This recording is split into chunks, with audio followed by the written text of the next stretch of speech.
रीवा के छत्रपति नगर गोलंबर के पास मारपीट का एक गंभीर मामला सामने आया है, जहां एक महिला और उसके वृद्ध माता पिता के साथ कथित रूप से डंडे से मारपीट और गाली गलौज किए जाने के आरोप लगाए गए हैं।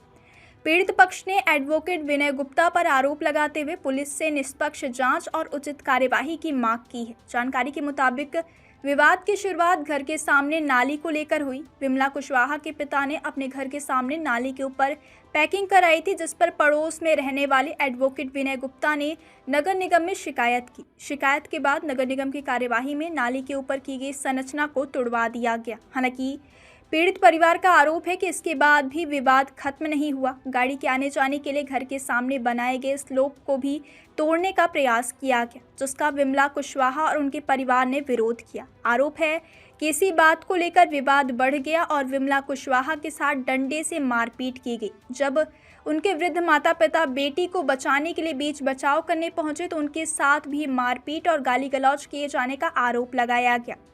पीड़ित परिवार का कहना है कि घटना के बाद उन्होंने थाने पहुंचकर शिकायत दर्ज कराई, लेकिन इसके बावजूद उन्हें लगातार जान से मारने की धमकियां मिलने का आरोप है। परिवार ने यह भी आरोप लगाया है कि आरोपी ने अपनी वकालत और राजनीतिक प्रभाव का हवाला देकर उन पर दबाव बनाने की कोशिश की और बाद में उल्टा विमला कुशवाहा व उनके माता पिता के खिलाफ भी मामला दर्ज करा दिया गया। पीड़ित पक्ष का दावा है कि घटना का एक वीडियो भी सामने आया है, जिसमें कथित मारपीट की घटना दिखाई दे रही है। परिवार का कहना है कि वीडियो उपलब्ध होने के बावजूद पुलिस ने दोनों पक्षों पर कार्यवाही की है। अब पीड़ित परिवार पूरे मामले की निष्पक्ष जांच कराने और दोषियों के खिलाफ उचित कानूनी कार्यवाही की मांग कर रहा है। वहीं इस मामले में दूसरे पक्ष के आरोप और पुलिस के जांच से जुड़े सभी तथ्य अभी स्पष्ट होना बाकी है। ऐसे में दोनों पक्षों के दावों और पुलिस कार्यवाही की वास्तविक स्थिति निष्पक्ष जांच के बाद ही सामने आ सकेगी। विंध्या टाइम्स के लिए मनीष ताहिया की रिपोर्ट। मेरा नाम सर विमला कुशवाहा है। मैं छत्रपति नगर वार्ड 26 में रहती हूँ। मेरा पड़ोसी है विनय गुप्ता। तो आज दिन मेरे साथ गाली गलौज, मारपीट और मतलब कि गंदी गंदी अश्लील हरकतें करता था। तो मैं उससे परेशान थी और मैंने उसकी मतलब पत्नी नीतू गुप्ता, उसकी 2 बेटियां हैं, विनीता गुप्ता और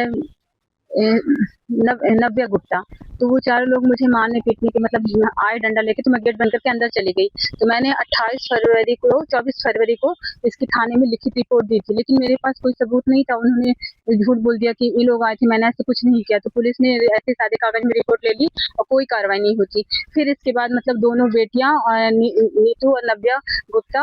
नीतू गुप्ता और विनीता गुप्ता, नव्या गुप्ता और बीना गुप्ता मुझे फिर से मारने के लिए आए 1 मार्च को।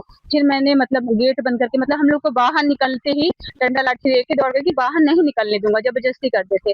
फिर हमने 1 तारीख को लिखित रिपोर्ट दी तो कोई सुनवाई नहीं हुई, मतलब कि पुलिस नहीं आई, ना कुछ हुआ। तो उनकी हिम्मत और बढ़ गई। तो हमने परेशान होकर उसे और फिर अश्लील हरकतें करता था और गंदी गंदी गालियां देता था विनय गुप्ता। तो हमने अपने घर में CCTV कैमरा लगवा लिया, क्योंकि ये तो ऐसा है कि दिन दहाड़े हमें घुस के मारेगा और कुछ सबूत नहीं है। पुलिस कहती है कोई सबूत नहीं है, कोई रिपोर्ट नहीं लिखी जाएगी। तो जब हमने CCTV कैमरा लगवा लिया तो उसने फिर से हमें मतलब गंदी गंदी गालियां दी 19 मई को। तो फिर हमने थाने में रिपोर्ट ले जाकर उनको कैमरे में दिखाया कि देखिए सर माधव चौधरी गंदी गंदी गालियां दे रहा है। तो बोले हो गया, गाली गलौज चलता रहता है, आप सादे कागज में दे दीजिए। कोई हमारी कार्रवाई नहीं हुई, सबूत होते हुए भी। फिर विनय गुप्ता ने कल अभी 20 अगस्त को मैं अपने उसने मतलब नगर निगम में शिकायत करके और मेरी नाली तोड़वा दी और मेरे जो चढ़ने वाला स्लोपर है वो नहीं तोड़े कि भाई उतरेंगे कैसे। तो विनय गुप्ता सभी लेके आया और उस स्लोपर को तोड़ने लगा। तो हम लोगों ने मना किया कि भाई नाली तो वैसे भी तोड़वा दी हो, आप क्या दुश्मनी है, हम स्लोपर टूट जाएगा तो हम लोग चढ़ेंगे। तो नीतू गुप्ता और विनय गुप्ता हमें गंदी गंदी गालियां देने लगे। तो हमने उनसे कहा कि मतलब गाली वाली मत दीजिए, हमारा मत तोड़िए। तो फिर विनय गुप्ता ने हमारे ऊपर डंडा से हमला कर दिया और मतलब डंडा से खूब पीटा और मुझे गिरा कर मेरे ऊपर चढ़ के और मुझे थप्पड़ ही थप्पड़ मारने लगे। मेरे मम्मी और पापा दौड़े मुझे बचाने के लिए। इसका वीडियो मेरे पास साथ है। तो फिर जब मैं वहाँ फिर इसके पहले वो आंगनबाड़ी केंद्र में पहुंच के उसने मतलब मेरा मुंह दबाकर घसीटा था और मेरे रिकॉर्ड फाड़ दिए थे और मेरे बच्चों का जो आंगनबाड़ी खाना रहता है वो भी गिरा दिया था। मतलब वो मेरे केंद्र का वीडियो बना रहा था पहले से, और जैसे ही मैं पहुंची तो बना के उसने देखा कि वो आ गई है और मैंने केंद्र का ताला खोला तो मेरे से इस तरह की दुर्घटना। लेकिन मैं जब वहाँ पुलिस थाने गई रिपोर्ट लिखाने तो बोला कि आपके यहाँ कैमरा लगा है, कोई सबूत है? लेकिन आंगनबाड़ी में कोई कैमरा नहीं लगा था, इसलिए मेरी कोई मतलब सादे कागज में कोई एफआईआर वगैरह नहीं हुई। लेकिन जो कल 20 अगस्त को जो घटना हुई डंडा मारने की, तो उसने मुझे जम से डंडा मारा और मेरे ऊपर मुझे गिरा के जो मुझे थप्पड़ ही थप्पड़ मारा।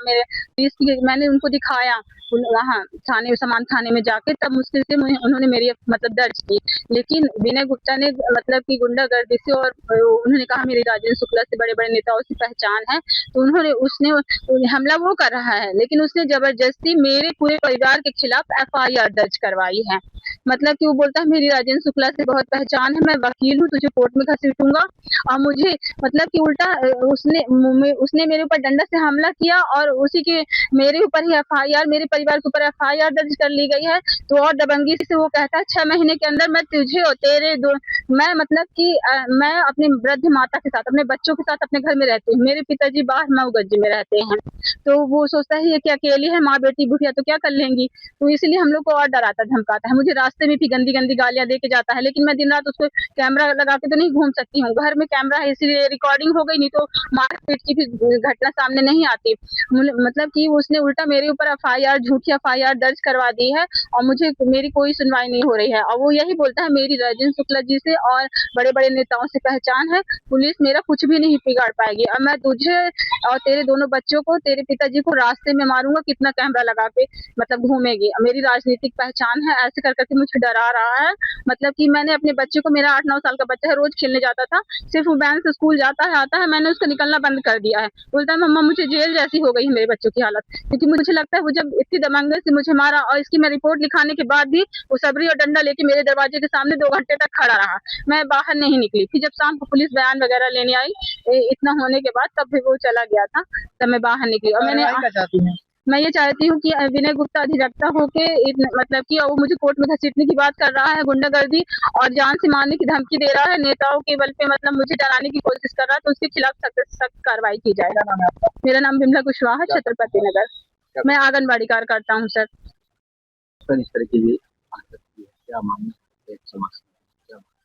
एक तो इसमें एक्चुअल में जो ये अधिवक्ता है विनय गुप्ता जी, तो निश्चित रूप से ये अधिवक्ता नहीं है। अगर रियल में अधिवक्ता होते ये तो ऐसी उनको जानकारी होती अपने अधिकार के बारे में, अपने कर्तव्य के बारे में, तो ऐसी हरकत कभी नहीं करते। तो निश्चित रूप से ये अधिवक्ता होने, अगर इनका लाइसेंस बना हुआ है तो लाइसेंस निरस्त होना चाहिए। और ऐसा व्यक्ति तो समाज में खुलेआम घूमने लायक है ही नहीं। इनके बारे में अभी जानकारी ली हमने, तो गुड़ में भी थे, तो गुड़ से भी ये इसी तरह से हरकत करते थे, और तो इनको भी इन्हीं के समाज के लोगों ने इनके साथ मारपीट करके वहां से भगाया। तो अब वही हरकत इनकी यहाँ शुरू हो गई है। अब ये मामूली सा नाली का विवाद को लेके जिस तरह से इन्होंने बहुत बड़ा तोल दिया, तो ये निश्चित रूप से ये भी पता लग रहा है कि इनको राजनीतिक संरक्षण प्राप्त है।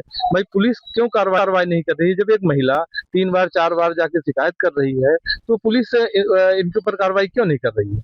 ये जो अब हम सीधे नाम लेकर चलते हैं कि यहाँ राजेंद्र शुक्ला जी और इस समय वीरेंद्र गुप्ता जी लोग जो है जिस तरह से गुंडों का संरक्षण दे रहे हैं, इससे आम जनता जो है बिल्कुल परेशान हो चुकी है। साधारण लोग परेशान है, भी लोग सीधे साधे लोग हैं, इनको जिस तरह से प्रताड़ित किया जा रहा है ये बर्दाश्त से बाहर है।